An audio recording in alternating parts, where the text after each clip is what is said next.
ኢትዮጵያ በጃፓን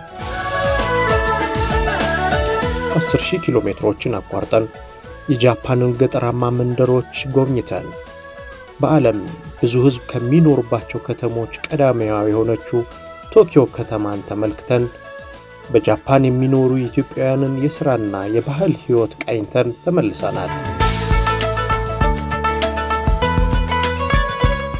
የቶኪዮ ማራቶን ጊዜ አበበ ቢቂላ በዚህ ጋር ነው ሮጦ ሲያሸንፍ የመጨረሻዎቹን ኪሎ ሜትር ሲመለስ በዚህ ጋር ነው ብቻውን የሮጠው።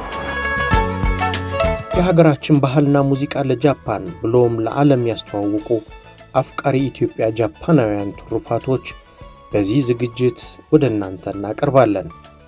እሁድ ግንቦት 17 ቀን ምሽት 3 ሰዓት ላይ በአርትስት ቴሌቪዥን ይጠብቁን። በቋራ ፒክቸርስ የተዘጋጀ